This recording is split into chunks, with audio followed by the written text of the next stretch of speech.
back from seeing my horse. She was really crazy today. Just a minute, I gotta call my dog. Buford, get up here. Come on. Come on. What are you doing? Come.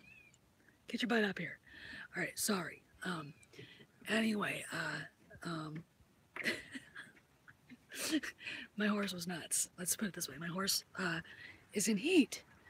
And I'm convinced that's why I've been having trouble with her chronically lazy ass acting like a nutcase. So anyway, I just got back from that, watched a half-hour long video from some guy, and I'm gonna try to find it and then somehow link it here. Hey Buck, all right. So, you ready? Because I know the whole story and it's dumb. Basically, Lando really isn't in the movie that much. All right, first off, uh, it's. I'm gonna give you the big spoiler. Darth Maul is in it. Okay, he's the big spoiler. All right. Kira is not Enfy's Nest. Actually, Enfy's Nest is a 16-year-old Benetton model, apparently, looking like girl, who's a member of the Rebel Alliance. Do you remember the guy in Rogue One with the big things coming out of his that worked with the uh, what's his face? Oh God, played. Oh God. Um, oh God, I can't remember his name. Anyway, Buford. Buford. So anyway, he's in it. He's in it. He's one of the members of this swoop bike gang or whatever. And apparently, Amelia Clark's character is Han's ex-girlfriend, or girlfriend, ex-girlfriend, whatever. And she basically screws him over. But she's working for, oh, I'm spoiling Soylo. Dude, I'm spoiling it. So she basically works for the Empire. She's Paul Bettany's big, huge, gangster, like, whatever. Hey, how you doing?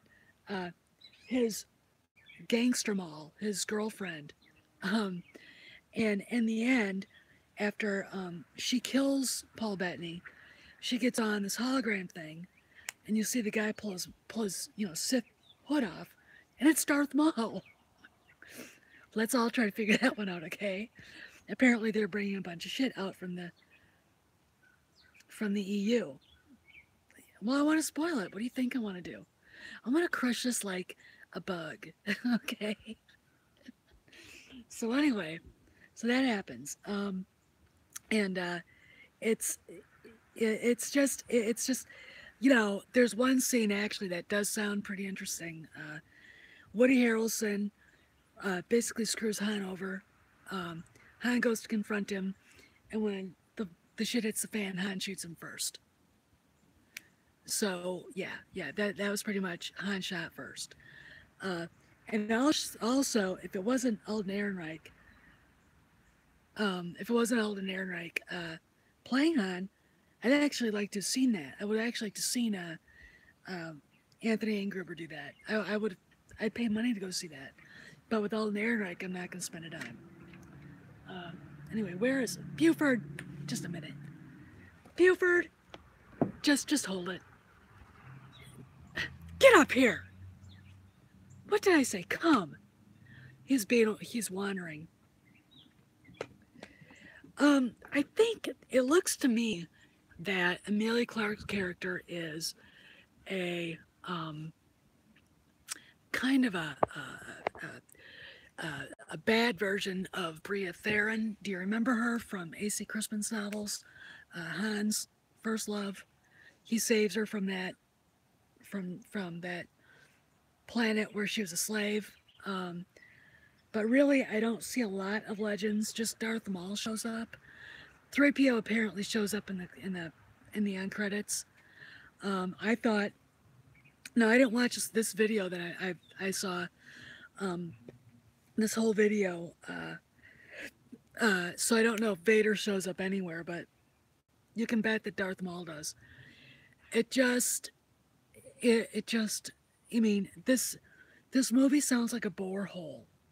Um, if and part of it I think is because uh, Alden Ehrenreich is just bad, just a bad actor. I mean, the guy that um, he talked about everything but him, and it's about Han. So, you know, Enfys Nest is a rebel leader. Yeah, I know. Well, they got to do something. Dude, this is a dying brand, man. And I'm helping to kill it. You know, you want to play that game? Well, I'll go play that game and I'll win. So there you go. Um, but, I'm just, hey, you're right, Don. So anyway, in the end, this girl, Kira, basically stabs Han in the back. And basically at the end, I guess, Han talks to Chewie into going to Tatooine to meet up with Jabba. Now, and this is from Legends, Jabba's home planet was not Tatooine.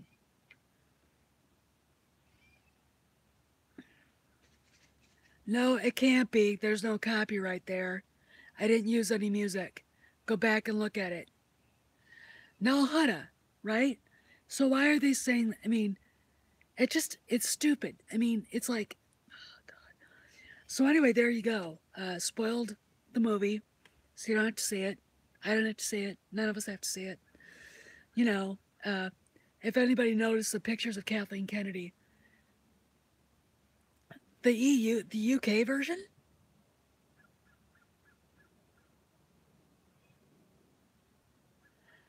Paul, I didn't put any music on that, so there's no, it's just a video,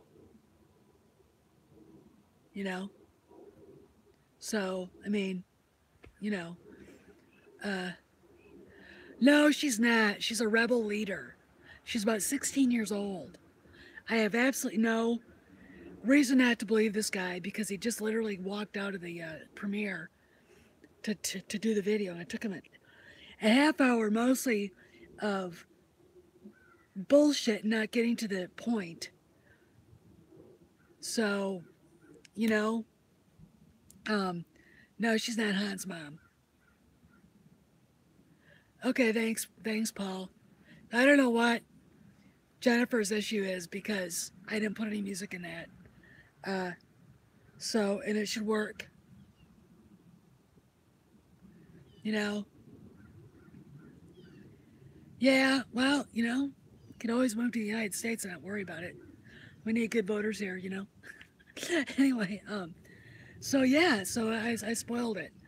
Uh, she's not his nemesis. His nemesis ends up being Woody Harrelson and Lando and Kira and Paul Bettany's character and Darth Maul. And Han does make the Kessel Run. And it's not just it's not the Kessel Run. I don't think. I think it's a Kessel Run. And this is where they stole a bunch of shit from A.C. Crispin's books. The Kessel Run from Kessel to wherever, there are a bunch of black holes that you have to dodge, and it's through. Hey, yo, how you doing, CT?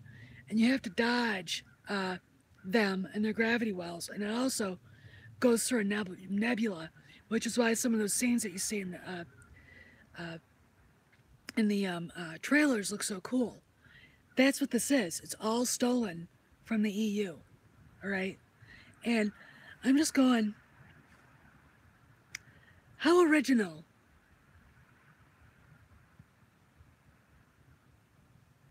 I know, but he's in it. It's Darth Maul. You know, I don't think anybody cares, or maybe now it's his brother didn't his brother rescue him and put him back together again and all that. So much for the Sith being two, no more, no less, right? A master and an apprentice. So, I mean, you know, oh, I know. I mean, all right, in the Clone Wars. Well, okay, it's just, here's the deal. The guy said it was Darth Maul. I don't have any reason to not believe him. He literally just walked out of the premiere at like 1 in the morning. Probably was at the parties and was bragging all the people he saw. He's kind of a pain in the ass, but when this thing is downloaded, I'm going to add it as a thing. I'm not jealous. I want to see this shit. You know, cast someone who's decent for Han Solo and I'd go see it. All right. Even if the premise is stupid, I'd still go see it. But when you cast that guy, no, fuck no. I'm not gonna. Ugh. Besides, I've got stuff I have to do. So, you know, I mean, I got. So anyway, so there it is. Yeah, that is where they lost the whole gambit. You know, so yeah, they stole that Kessel Run. I don't know if it's the one where he broke the record, but they stole that Kessel Run from the EU. All right. Amelia Clark's character sounds like a sort of a bad version of Bria Theron. Oh, well, I'm sitting on my deck right now, actually. Kind of tired. My horse is being a total jackass today, but she's in heat, and I didn't realize it until there's a gelding in a paddock next to the arena. And he and Kay were very much in love. I might kill her. And I had a hard time, but once I got her going, I stopped her, slowed her down. I made her work hard. She was pretty much like, okay, I'm done. Put her head down. You know, wiped her down, did not put her away wet. You know, and unlike Kathleen Kennedy, and just let her be happy. Oh, would you go to that if you were him? You know, despite what we think he feels about the character, and despite how he kind of how he kind of said, I think it would really piss me off to see this. This is a big fuck you to him too, as every bit as it was of, oh, he was invited. You'd invite him. And besides, the moment he showed up, Alden Ehrenreich would look that big. All right? You know, I mean, oh yeah, I know. But you know he was invited. And I don't blame him for not being interested. I mean, this movie sounds like a complete train wreck. The fact that they get Han's affiliation or like affinity to talking to Wookiees all wrong. Want to know how he met Chewie? He got caught for deserting, and he wasn't a pilot. He just basically got himself dragged into the Imperial Army, not the Navy. I think he probably does care, Buck. I think, you know. So anyway, Buford, if you go down there, I will kill you dead. I'll make you go out in the field with Kay. You won't like it. Anyway, yeah, right, sure, Buck, sure. Anyway, so they throw him into a pit, and all of a sudden you hear this roar kind of thing, and Chewie comes out, and he's covered with mud, he's filthy, and I mean, he's gonna take a hunk out of Han right there. Han, instead of, you know, doing what we know, him speaking human, you know, basic, he starts making these weird noises that are Wookiee-like, and Chewbacca understands them. It's like, can't you just bring Dulani that basically raised him, and have that as how he'd be able to understand Chewbacca, and this sort of half-assed introduction to their no, I'm not. it's it sounds so half-assed. I can't even, you guys. No, I'm not. Not- it's just. I mean, it's hilarious. It's so anyway. That's how they meet. They get out, and that's how they end up being, best friends and partners. It wasn't Han going to save his life, which is why Chewie felt the life debt to him. All right, it's they met in a pit because Han got in trouble for basically discovering Woody Harrelson's guys trying to steal something and calling them out, and then Harrelson basically saying he was a deserter and just no, he doesn't. That's yeah, yeah. Isn't that the stupidest thing you've ever heard in your life? I'm literally like, you know, so Han got instead of being the hotshot Imperial pilot, which would have made sense, uh, and it would have made sense to do it like that. Oh, it's not going to make that. It might make 350 worldwide at the end of its run, which is a fail. I know that's where the life debt came from. So now it's like, and you know, there's something, or you could have started the movie out with Han sitting in a bar and Chewbacca just hovering over him, and him saying, "Leave me alone," and joining a card game, I mean, because that was like the introduction to the Hutt Gambit. So it, you know, would have been beautiful if they'd have done it that way. And then you could have understood that Han did save Chewie from slavery, did get kicked out of the Imperial Navy, did, go through all that for saving Chewbacca. And there's a reason why, is because basically, as a young orphan, he'd been, raised by uh, probably raised by a Wookiee female who felt bad for him, right? That would have been beautiful. But no, we gotta do this half-ass thing because they can't fucking write.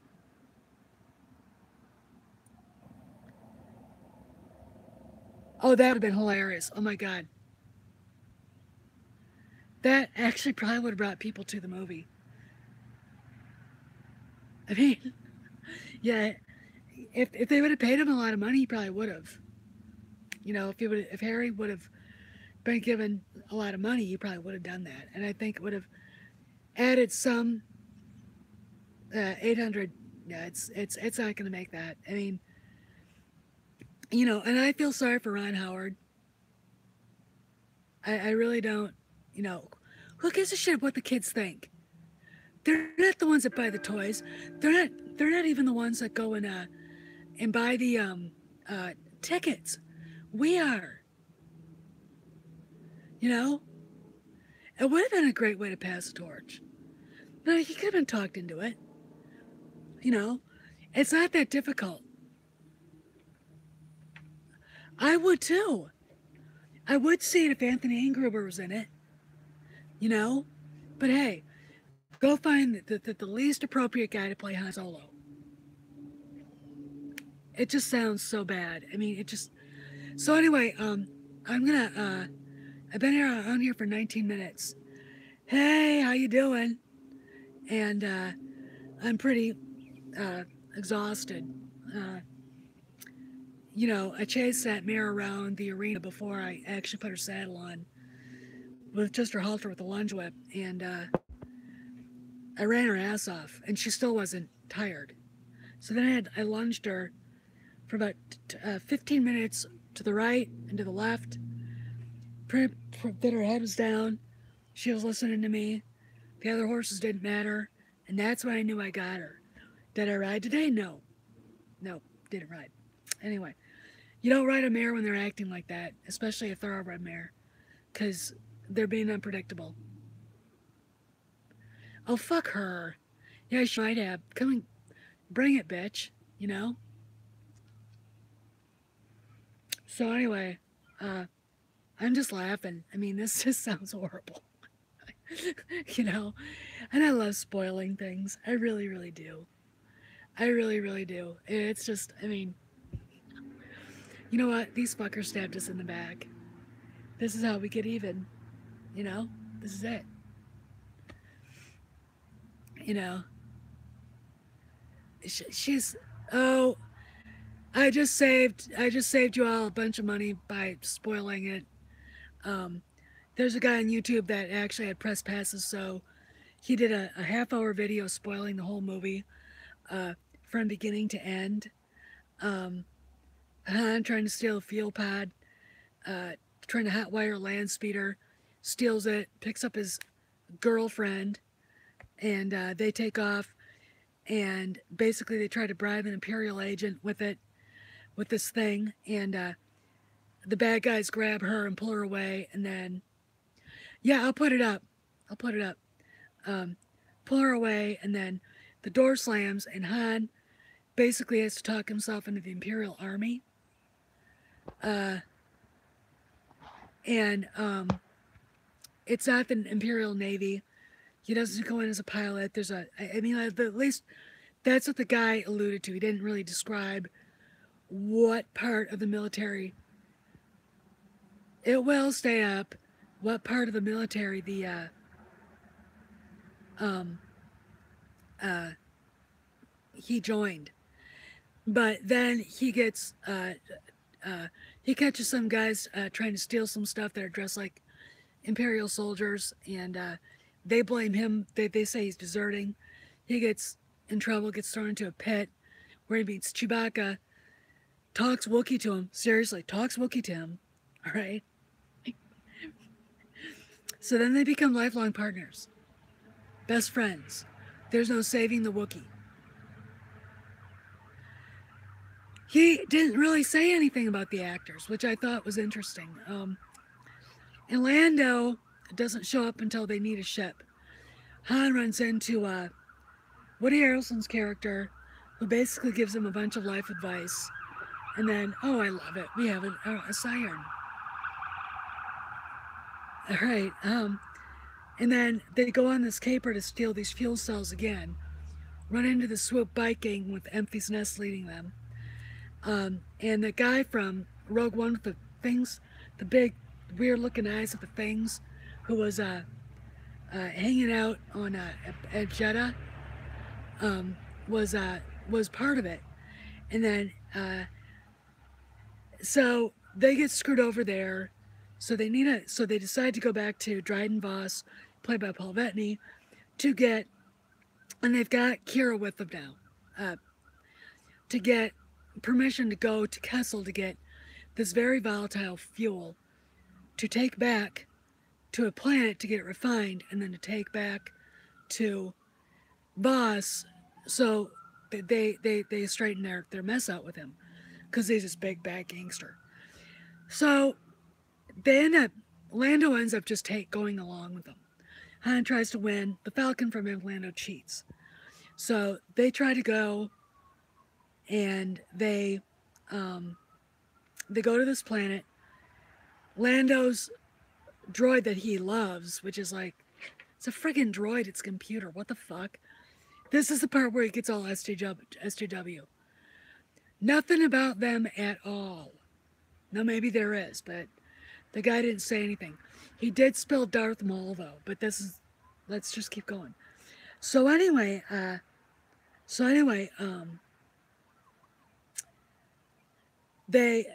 uprising happens. Chewie frees a bunch of Wookiees. All the shit's set in the fan. They go to this planet. There's another showdown with the swoop bike gang in Enfys Nest. Han discovers Enfys Nest after he gets abandoned as about a 16-year-old girl, pristine looking, and she's not a gangster. She's not a criminal. She's a rebel. She's a fucking rebel. So anyway, that's all going down. He gets back, wins the Falcon, uh, gets back, has a run-in with Dryden Voss again, and brings the stuff back. But um, Woody's character tells Voss that the stuff that Han and Kira and Chewie are bringing back is not real. So Voss looks at it, says it's not real. Han and Chewie escape again, but Kira shoots Voss, doesn't leave, gets on a hologram, and she's talking to Darth Maul. This is what the guy said, Darth Maul. So, goes back. Han confronts Woody Harrelson and shoots him first. Then goes, wins the Falcon, and at the end, basically, Han and Chewie decide to go to Tatooine to try to offer their services as smugglers to Jabba, and apparently that's Jabba's home planet. Uh, you know, and it's like, so, but it's not really the Kessel Run. I mean, Lando's droid gets destroyed, and he brings half it back, and then they have to use the droid's brain to navigate through the nebula that's surrounding the Kessel Run, which is, I think, a series of, I can't remember if it's 3 black holes or 7, but they have to dodge the gravity wells of all of these, and Han, being the only pilot they have, is the one that does it, and they're being chased by TIE fighters and a Star Destroyer, and that sounds about like the only cool thing that happens. Oh, and Han shooting first. That's it.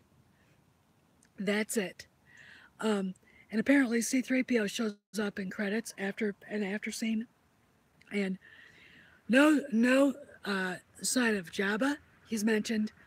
No sign of Boba Fett. No, maybe he's like in the background, and this fucking idiot didn't know what he's talking about. Didn't realize who was he looking at, and no sign of Darth Vader or Tarkin, and we'd led to believe that they were both going to be in it, unless there's an illusion, or we see them like in passing, like at a battle or something. So yeah, L3 is one of them.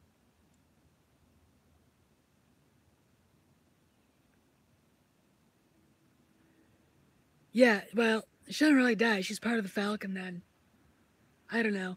I guess I couldn't help myself. I had to destroy this thing. So, I'm it's supposed to be 10 years. Han is about 22 years old. So, if you think about it, I always thought a really neat sort of foreshadowing, and they did use something like that in the Hutt Gambit. I think it was, or no, it was you're welcome, CT. Oh, the first A.C. Crispin novel. I can't remember what it was called. Where Han is piloting a ship for those priests on Elysia, and they get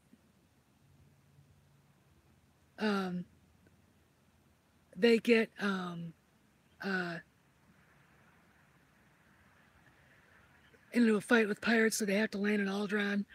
And as they're approaching Alderaan's space, this video comes up on the ship that he's piloting's screen, and it's Bail Organa and this little girl sitting with them, and Organa's basically saying, "Welcome to Alderaan, blah blah blah. This is a peaceful planet, no weapons. We don't peddle in illicit drugs or anything, blah blah blah."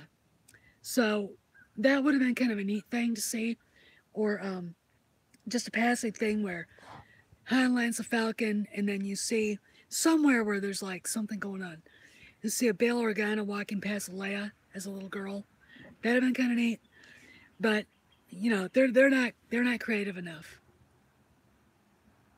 I don't think they're ever gonna make they're not gonna make episode 4 again, because it it would. There's too many people that'd piss off. You know, somebody had, and I can't remember who it was. Basically said the people who go to see these movies go to take their kids to them, and if you piss them off, they're not going to pass them down to the kids. So you can't necessarily um, remake the original trilogy and not piss people off. Leave it alone. All right. I think Disney's lost a lot of money on Star Wars, uh, and I think they're going to have to rethink it. And remaking it would just piss us all off, I think. So there you go. So anyway, I gotta let you go because my phone is dying, and that's how I make my videos. My phone. That's it. So let me know in the comments if you think I should monetize. So I'll talk to y'all later. I'll see you around the galaxy. You have a good day too, Buck. Y'all have a good day, and hope you loved me spoiling this shitty movie. See you around the galaxy.